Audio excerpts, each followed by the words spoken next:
Community scholarship পেয়েছি, film fellowship. সেই scholarship নিয়ে আমি ইউকেতে যাচ্ছি, ইউনিভার্সিটি অফ গ্লাসগোতে ইকোনমিক ডেভেলপমেন্টে মাস্টার্স করতে।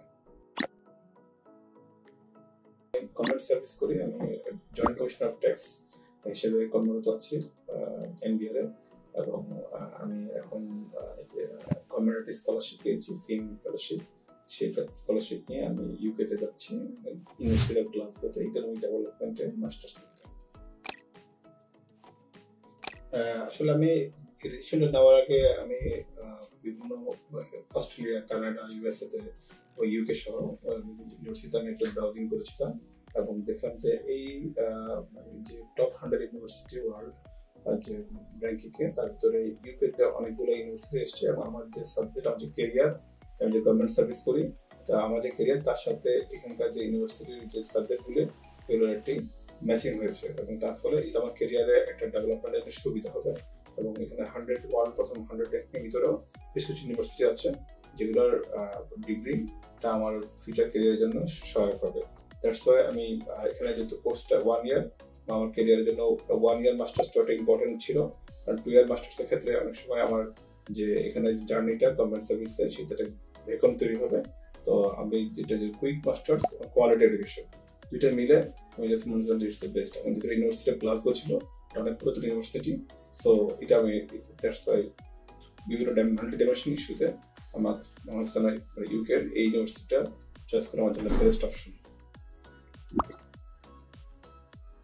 অ্যাকচুয়ালি আমি যখন এটা চয়েস করলাম যে পড়তে যাব, আমি এটা এম করলাম, তারপর আমি বিভিন্ন আরো কিছু এজেন্সির কাছে খুঁজেছিলাম কোন ইউনিভার্সিটি আসলে শুধু নামে না কিন্তু ওরা কোয়ালিটি সার্ভিস দিবে। তো আমি বিভিন্ন জায়গাতে তো আমার আমি 2-3টা এজেন্সিতে গিয়েছিও নিজে, যাওয়ার পরে আমি কথা বলে আসলে অতটা আশ্বস্ত হইনি যে ওদের সার্ভিস, এবং আসলে সার্ভিস বলতে যে এমন আমার খুঁজছিলাম যে কিনা আমাকে একদম তাদের নিজের অ্যাপ্লাই করছে এই ধরনের একটা করবে এবং ওরা A to Z সলিউশন দিবে। তো তার ভিতরে হচ্ছে কি আমি কন্টিনিউসলি গিয়ে আমি খুব একটা মানে আশ্বাস পাইনি বা আশ্বস্ত হতে পারিনি।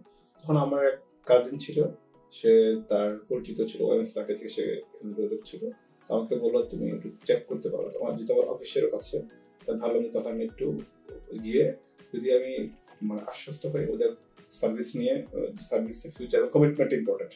তো ওইটার প্রাথমিক কথাবার্তা বলে আমার কাছে মনে হচ্ছে যেন অন্য এজেন্সির চেয়ে তারা বেস্ট অপশন হবে আমার জন্য। একটু আসলে সেটা বলেও ফেলেছি, আমরা যখন শুরুতে তো ওই ধরনের একটা আশ্বস্ত আমি জার্নি শুরু করলাম।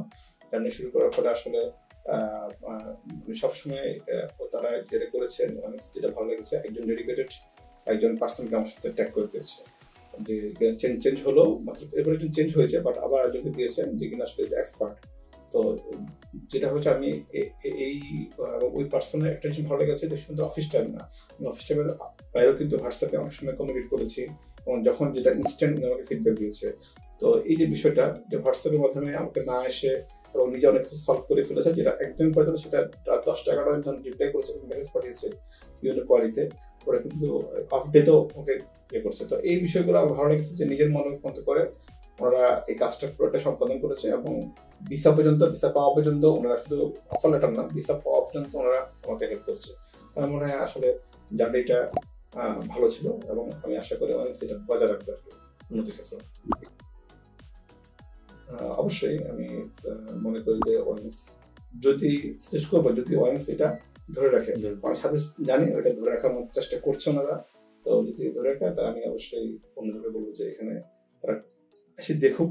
আমি বলবো না যে অন্ধভাবে আসুন, দেখুক, এবং আমার মনে হয় যে আমি যেভাবে করে বিশ্বাস করে বা প্রথম ইমপ্রেশনে ভালো লেগেছে ওদেরও ভালো লাগবে, ওরা আসলে আশা করি কোয়ালিটি সার্ভিস পাবে এখানে।